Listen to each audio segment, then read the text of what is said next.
Welcome back to cherry vlogs. ಇವಾಗ almost time 7:45 ಆಗಿದೆ. ಅಣ್ಣಂಗೆ ಊಟ ತಗೊಂಡು ಹೋಗ್ಬೇಕು. ಮಳೆ ಬೇರೆ ಬರ್ತಿದೆ. ಆಟೋದಲ್ಲಿ ಹೋಗೋದೋ ಗಾಡಿಲಿ ಹೋಗೋದೋ ಗೊತ್ತಿಲ್ಲ. ನೋಡೋಣ. Come let's go. ನೋಡೋಣ ಮಳೆ ಬರ್ತಿದ್ಯಾ ಅಂತ.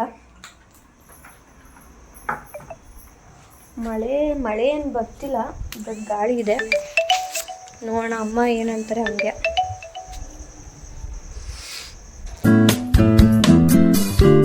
ಅಮ್ಮ ನಾನು ಹೆಂಗೆ ಕಾಣ್ತಾ ಇದ್ದೀನಿ?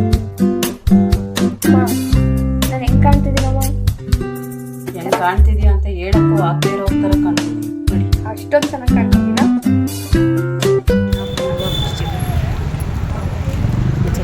ಉತ್ತರ, ದಕ್ಷಿಣ, ಪೂರ್ವ, ಪಶ್ಚಿಮ 4 ಕಡೆನೂ ಇದೆ. ಜ್ವರಗಳು ಹಾಸ್ಪಿಟ್ಲನ್ನ 4 ವಿಂಗಡಣೆ ಮಾಡೋದಾಗಿದೆ. ಉತ್ತರ, ಈ ಕಡೆ ನಾವು ಹೋಗ್ತಿರೋದು ಈಗ ಉತ್ತರ, ಆ ಕಡೆ ಪಶ್ಚಿಮ, ದಕ್ಷಿಣ. ಒಂದು ಲೈಟ್ ಇಲ್ಲ ಇಲ್ಲಿ. ಎಲ್ಲೋದ್ರೆ ಎಲ್ಲಿ ಬರ್ಬೇಕು ಗೊತ್ತಾಗಲ್ಲ ಅಲ್ವಾ ನಮ್ಮ ದೊಡ್ಡ ಹಾಸ್ಪಿಟ್ಲ್, ಹಾಗಾಗಿ ದಿಕ್ಕುಗಳನ್ನು ಮಾಡಿದ್ದಾರೆ. ಸೊ ಇವಾಗ ಜಸ್ಟ್ ಹಾಸ್ಪಿಟಲ್ ರೀಚ್ ಆದ್ವಿ. ಆ್ಯಕ್ಚುಲಿ ಗೌರ್ಮೆಂಟ್ ಹಾಸ್ಪಿಟಲ್ಲು ಸಖತ್ ದೊಡ್ಡದಿದೆ ಹಾಸನಲ್ಲಿ. ಎಲ್ಲೋದ್ರೆ ಕಡೆಯಿಂದ ಬರೋದಂತಲೇ ಗೊತ್ತಾಗಲ್ಲ. ಅಣ್ಣಂದು ವಾರ್ಡ್ 3rd ಫ್ಲೋರಲ್ಲಿ ಇರೋದು. ಸೊ ಲಿಫ್ಟಲ್ಲಿ ಹೋಗ್ಬೇಕಾಗತ್ತೆ. ಆ್ಯಕ್ಚುಲಿ ಆ ಲಿಫ್ಟಿಗೆ ವೆಯ್ಟ್ ಮಾಡೋದು ಬದಲು ಸುಮ್ಮನೆ ನಡ್ಕೊಂಡು ಹೋದರೆ ಒಳ್ಳೇದು ಅನಿಸುತ್ತೆ.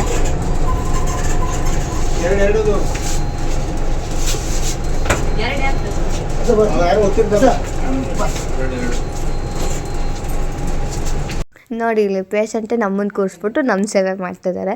ಆ್ಯಕ್ಚುಲಿ ಅಣ್ಣಂಗೆ ಅಲ್ಲಿ ಹಾಸ್ಪಿಟಲ್ ಊಟ ತಿಂದು ಸಖತ್ ಬೋರ್ ಆಗಿತ್ತು. ಆ್ಯಕ್ಚುಲಿ ಅವ್ನು 4 ಡೇಸಿಂದ ಅಲ್ಲೇ ಇದ್ದಾರೆ.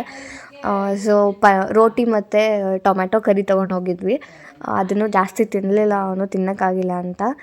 ಆಮೇಲೆ ನಾನು ಅಲ್ಲೇ ಬ್ಯಾಟಿಂಗ್ ಮಾಡಿಕೊಂಡೆ.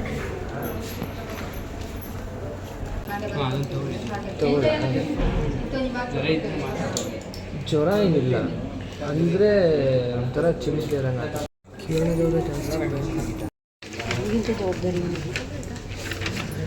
ಅದು ನನ್ನ ಮನೆ ಹತ್ರ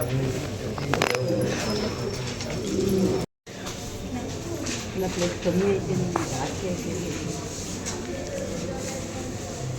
ಬೇರೆದಾಗ್ತಾರೆ, ತೋರ್ಸು ಕೈ ಏನಾಗುತ್ತೆ ರಿಮೂವ್ ಮಾಡಿ ಬೇರೆದಾಗ್ತಾರೆ. ಅವ್ರು ಮಾಡಿ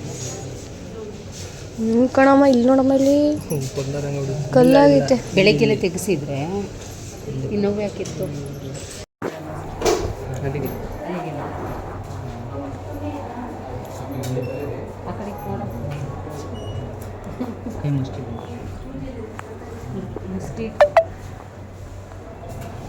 ಚುಚ್ಚಿದಾರ ಅಣ್ಣ, ಚುಚ್ಚಿದ ಬಂದು ಸಿಕ್ಕಿರಲಿಲ್ಲ.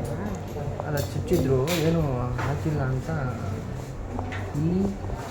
ಇಲ್ಲೆಲ್ಲ ಹಾಕಿ ಇದು ಬ್ಲಡ್.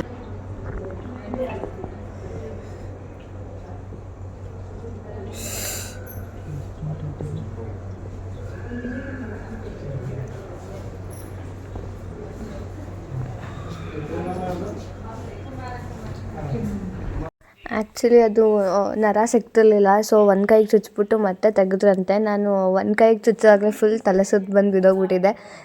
ಈ ಕಡೆ ಕೈಗೆ ಅದನ್ನು ತೆಗೆದ್ಬಿಟ್ಟು ಮತ್ತೆ ಶಿಫ್ಟ್ ಮಾಡಿದ್ದಾರೆ. ಬಟ್ ಅವಾಗ ನಾನು ಇರಲಿಲ್ಲ. ಬಟ್ ನಿಜವಾಗ್ಲೂ ಈ ಹಾಸ್ಪಿಟಲ್ ಸವಾಸನೆ ಬೇಡ ಅನಿಸುತ್ತೆ. ಯಾವ ಶತ್ರುಗೂ ಬೇಡ. ಆ್ಯಕ್ಚುಲಿ ಅಣ್ಣಂದು ಆಪೋಸಿಟ್ ಬೆಡ್ಡಲ್ಲಿ ಒಬ್ರು ಇದ್ದಾರೆ. ಅವ್ರಿಗೆ ಏನು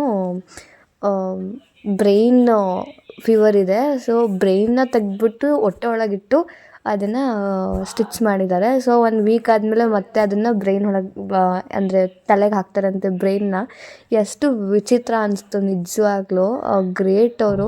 ಆ್ಯಂಡ್ ಅವ್ರ ಮಗ ಕೂಡ ಅಷ್ಟೇ ಚೆನ್ನಾಗಿ ಅವ್ರನ್ನ ನೋಡ್ಕೊತಾ ಇದ್ರು. ಅದನ್ನ ನೋಡಿ ನಿಜವಾಗ್ಲೂ ಬೇಜಾರಾಯಿತು. ಗಾಡ್ ಬ್ಲೆಸ್ ಹಿಮ್ ಅಂತ ಅನ್ಕೋತೀನಿ. ಸೊ ಆ್ಯಕ್ಚುಲಿ ಅದ್ರೊಳಗೆ ಕೂರೋಕ್ಕಾಗಿಲ್ಲ ನನಗೆ. ಎದ್ದೋಗ್ಬಿಟ್ಟೆ ಆಚೆ. ಎದ್ದೋಗಿ ಕುತ್ಕೊಂಡಾಗ ಮತ್ತೆ ತಲೆ ಸುತ್ತ ಬಂತು. ಅಲ್ಲಿ ಪಕ್ಕದವ್ರ ಹತ್ರ ನೀರು ಇಸ್ಕೊಂಡು ಕುಡಿದೆ. ಸ್ಟಡಿ ಆಗಿದ್ದೀವಿ. ಸೊ ಫೈನಲಿ ಹಾಸ್ಪಿಟಲಿಂದ ಆಚೆ ಬಂದ್ವಿ. ನಿಜವಾಗ್ಲೂ ಸಖತ್ ರಿಲೀಫ್ ಆಯಿತು. ಗಾಡಿ ಹೆಂಗೆ ಓಡಿಸ್ಕೊಂಬಂದೋ ಗೊತ್ತಿಲ್ಲ. ಒಟ್ನಲ್ಲಿ ಮನೆ ತಲುಪಿದ್ವಿ ಅಷ್ಟೇ. ಈ ವಿಡಿಯೋ ನಿಮಗೆ ಇಷ್ಟ ಆಗಿದ್ರೆ please do like, share and subscribe to my channel. Bye bye.